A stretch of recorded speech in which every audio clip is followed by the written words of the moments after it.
Good day people, welcome back to my channel. So ரொம்ப நாள் ஆச்சு லைவ் போய். ஸோ இப்போலாம் கொஞ்ச நாளாக வந்துட்டு ஜியோ வந்துட்டு பயங்கரம் டெட் ஸ்லோவாக இருக்குது, என்னன்னு தெரியல. ஸோ மொபைல் ஃபோன்லேயே வந்து அந்தளவுக்கு ஸ்பீடாக ஒர்க் ஆகலை. அதனால் வந்துட்டு ரெக்கார்ட் பண்ணி இந்த வாரம் வந்துட்டு அப்லோட் பண்ணுறோம்.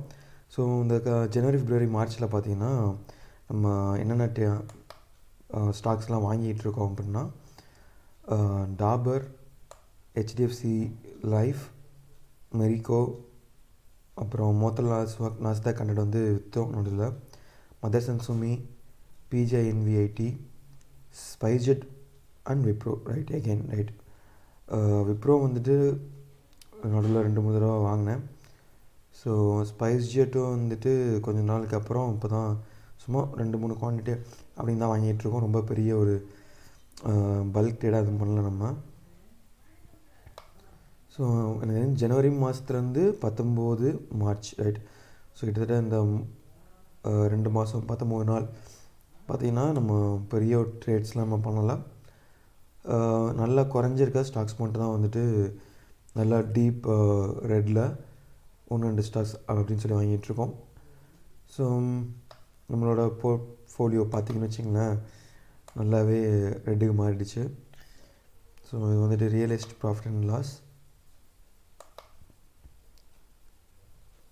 ஸோ P&L unrealized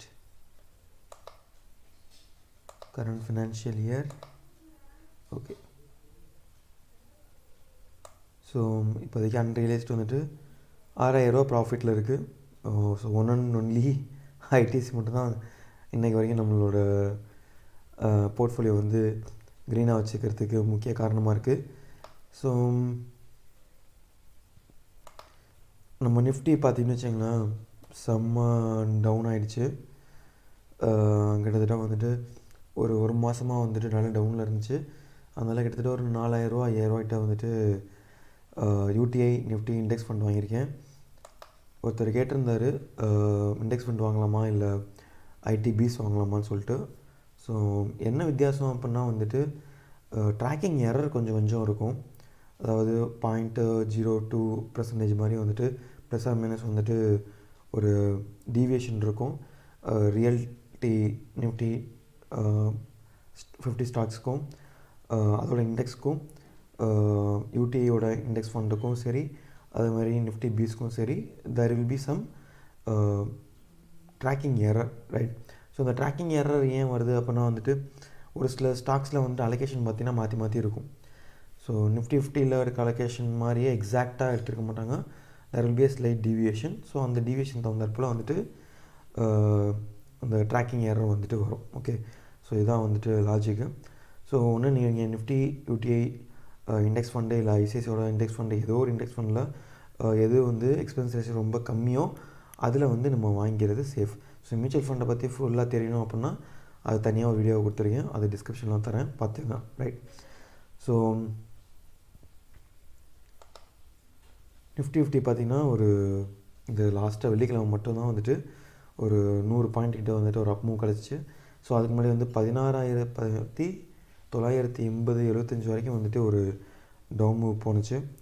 ஸோ நான் கூட வந்துட்டு பயங்கரம் கீழே இறங்குவோம் அப்படின்னு நினச்சிட்டு இருந்தேன். ஆனால் அது மாதிரி நடக்கலை.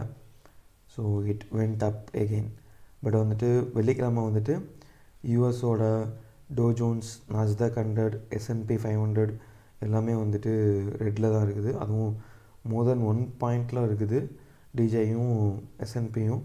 நாஸ்டாக் வந்துட்டு 0.5% வந்துட்டு கம்மியாக இருக்குது. ஸோ நாளைக்கு SGX நிஃப்டி ஓப்பன் ஆகிறத வச்சு தான் வந்துட்டு நம்மளோட மார்க்கெட் எப்படி இருக்குதுன்னு சொல்லி தெரியும் ரைட்.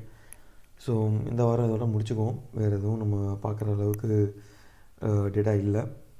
ஸோ திரும்பவும் வந்துட்டு COVID-19 வந்துட்டு 1,500க்கு மேலே வந்துட்டு ஃப்ரெஷ் கோவிட் கேசஸ் வந்துட்டு இந்தியாவில் ரெஜிஸ்டர் ஆகிருக்கு. ஸோ பத்திரமா இருந்துங்க, சேஃபாக இருங்க, முடிஞ்சால் மாஸ்க்கு வேர் பண்ணி வெளியில் போங்க ரைட்.